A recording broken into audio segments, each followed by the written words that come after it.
Continuando, o capítulo 3, vamos ver um pouco sobre a variação da população. E aí responde a pergunta daquele colega que eu falei.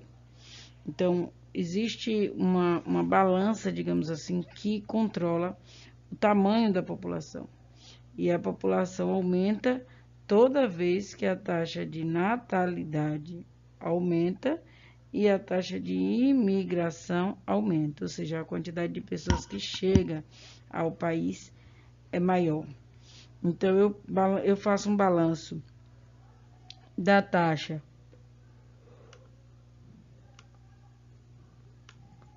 de natalidade e imigração, isso eleva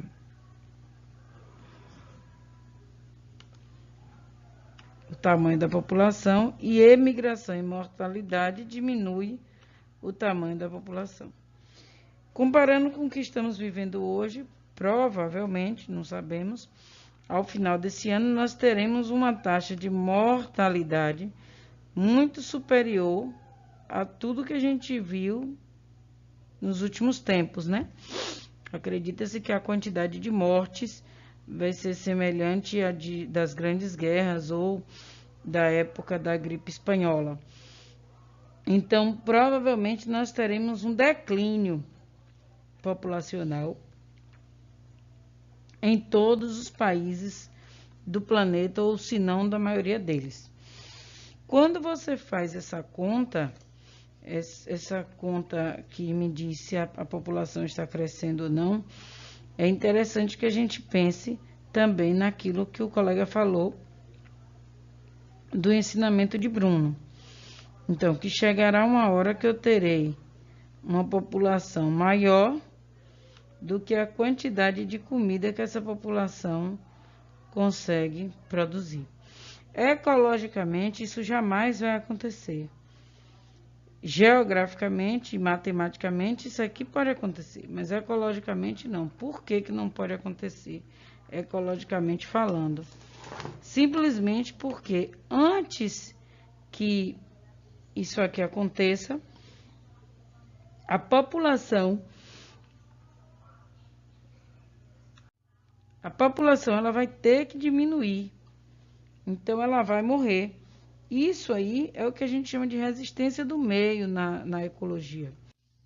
Então, quando eu tenho uma quantidade de natalidade e de imigração maior do que de mortalidade e imigração, eu tenho uma população em crescimento. Quando eu tenho uma natalidade e uma imigração menor, eu tenho uma população em declínio, que é o que vai aparecer esse ano, provavelmente. Não significa que nossa população está em declínio. Acontece que um fato atípico vai provocar esse entendimento, mas a natalidade continua. Então, nós temos, no geral, nesses últimos tempos, uma população em crescimento. E é disso que geograficamente o professor Bruno fala, quando ele fala em população em crescimento. Mas aí a ecologia vem e nos traz duas coisas. Uma é a densidade populacional. Não existe como o número de indivíduos crescer a ponto de não ter onde eles se instalarem.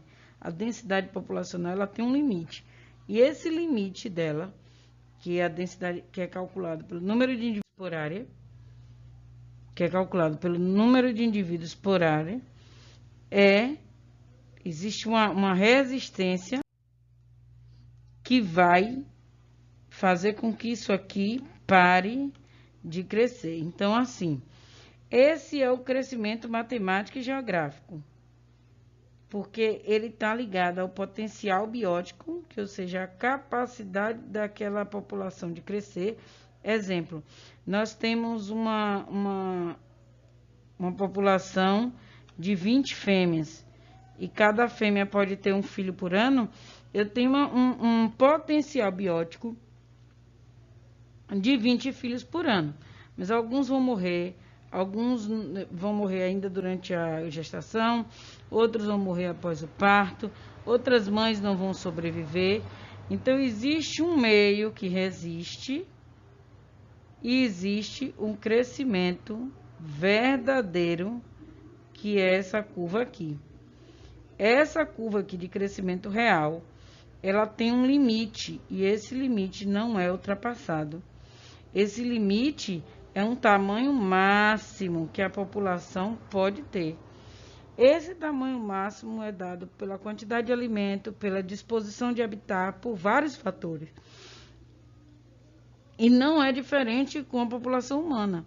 Então, é por isso que a gente acredita que, mesmo que matematicamente a gente tenha essa conta de que chegará um dia de que o homem não terá comida, a gente sabe que isso não vai acontecer. Por que não vai acontecer? Porque antes que ele não tenha comida, a população vai morrer. De fome, de briga por comida, não importa. Mas a população vai morrer. E a gente vai ver aqui como essas populações interagem para que essa morte aconteça. Seja interespecífico ou intraespecífico, esse limite acontece. Então, o tamanho da população, ele não cresce indiscriminadamente, como geograficamente e matematicamente a gente calcula. Ele tem um limite, ecologicamente falando. Essa capacidade que a gente chama de capacidade de suporte. É o máximo que aquele ambiente consegue suportar de indivíduos dentro dele. Então, esse crescimento tem o limite do recurso disponível, do alimento, do espaço, do oxigênio, isso para tudo. Nesse caso aí, ele está falando, está mostrando alguns seres menores que vivem em ambiente aquático. Então, tudo isso, todos eles precisam lutar pelo que a gente chama de nicho ecológico e habitat. Fatores bióticos, como temperatura, clima, tipo de solo, competição, parasitismo, predatismo, vão regular esse ambiente. Então, por mais que a gente não queira, mas vai morrer, vai, porque a população precisa desse limite. E quando esse limite é atingido, alguma coisa tem que controlar esse crescimento populacional. Isso para qualquer população. Qualquer população que não tenha sofrido uma interferência maior. Porque, por exemplo, nós tivemos o caso, que eu botei até na atividade de vocês, o caso do traficante que levou para um zoológico particular animais, onde o ambiente não tinha predadores. Então, esses animais estão hoje lá, que são rinocerontes, totalmente sem predador. Aí eu tenho um crescimento populacional imenso. E não vai parar de crescer? Vai, porque alguém vai ter que agir. Seja a escassez de alimento, alguém vai agir para que esse crescimento populacional diminua. Então, aí está mostrando que ela vai chegar, toda a população ela vai tender ao equilíbrio. Então, pode até passar um pouquinho, tá vendo? Mas ela vai diminuir, depois vai aumentar, e esse equilíbrio aqui é sempre o que vai ser atingido por qualquer população. Ou ela vai morrer por falta de recursos, isso também pode acontecer, que é a extinção. Então, a densidade, já falei isso aí, é o número de indivíduos sobre a área. E a taxa de crescimento eu vou calcular em cima do número de indivíduos no final, menos o número de indivíduos inicial, dividido pelo número inicial de indivíduos e posteriormente dividido pelo período. Então, a gente vai fazer essa conta ao final desse ano de 2020 para que a gente tenha uma taxa de crescimento relativo. Vamos ver quantos indivíduos vão chegar ao final, quantos indivíduos nós tínhamos antes, dividir pelo valor da quantidade de indivíduos que a gente tinha antes e, posteriormente, dividir por tempo. Isso é uma conta ecológica, isso pode não cair fazendo conta no Enem, mas vai cair que você entenda que essas taxas de crescimento elas devem ser consideradas quando a gente pensa em qualquer população, seja humana ou de quem quer que seja, Então, aqui está mostrando, ó, o Brasil cresce em um bom período, tá vendo?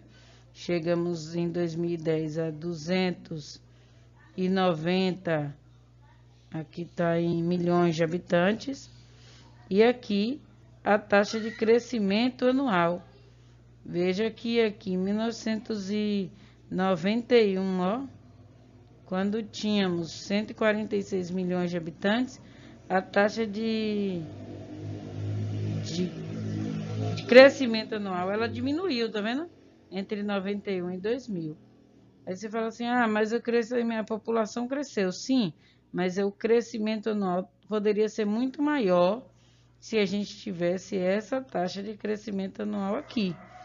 Então, ela cresceu essa quantidade porque diminuímos a taxa de crescimento anual. O que diminui? Vários fatores, como eu disse. Eles vão interagir para que esse crescimento demográfico tenha um limite.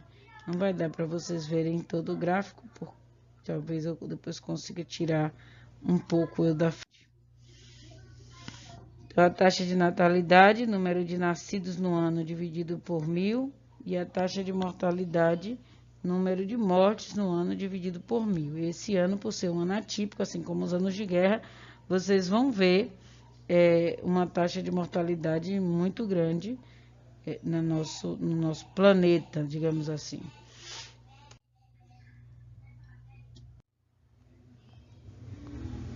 Aqui está mostrando a evolução da taxa de fecundidade, ou seja, número de filhos em 1960 era em média 6, tá vendo aqui? E hoje nós temos uma média abaixo de 3 de número de filhos na década... Hoje não, na década de 2000, hoje está menor ainda, né? E dependendo da região do país, nós temos uma taxa às vezes menor ainda. Veja que no sul do país e sudeste, essa taxa está abaixo de 2 hoje, né? Então, nós temos uma redução. Aqui que vocês não conseguem ver, nós temos a conta do Brasil inteiro. 6,16 na década de 40, 2,38 na década do início do ano 2000 e 1,9 em 2010. Aqui está o que vocês já devem ter ouvido falar do crescimento de Gauss. Eu não sei se é a forma correta de pronúncia. Gauss, ele tem uma experiência bem interessante porque ele colocou esse besouro dentro de ambientes com quantidades diferentes de farinha. Vixe, de vermelho não, peraí. De farinha aqui, ó. Tá vendo? Ele botou em 16 gramas de farinha e 64 gramas de farinha, o mesmo besouro, pelo mesmo período de tempo. E a população cresceu e ele provou que quando se acha disponibilidade de alimento e enquanto não se encontra um limite dessa disponibilidade de alimento, a população não entra em equilíbrio. Isso aqui é um gráfico muito utilizado em vestibulares para que o aluno entenda que esse limite aqui é justamente a disponibilidade de alimento. Então, a gente poderia virar canibal? Segundo as experiências dos ecologistas, não. Por quê? Porque é a mesma coisa que ocorre com esses animais. Chega um limite, o canibalismo teria que ser uma mudança comportamental. Desculpa, eu passei o slide sem querer. Mas o canibalismo teria que ser uma mudança comportamental muito maior do indivíduo. E aí não se entende que isso aconteça simplesmente pela falta de alimento. E mesmo que aconteça por um curto período, digamos assim, de desespero, de fome, quem assistiu aí o filme O Poço sabe, ele não se perpetua como uma manutenção da espécie como ela mesma. Esse não é um caminho ecologicamente possível. Então, o que regula o tamanho dessa população? A densidade populacional, já falei, a disponibilidade de alimentos, a competição, a predação e principalmente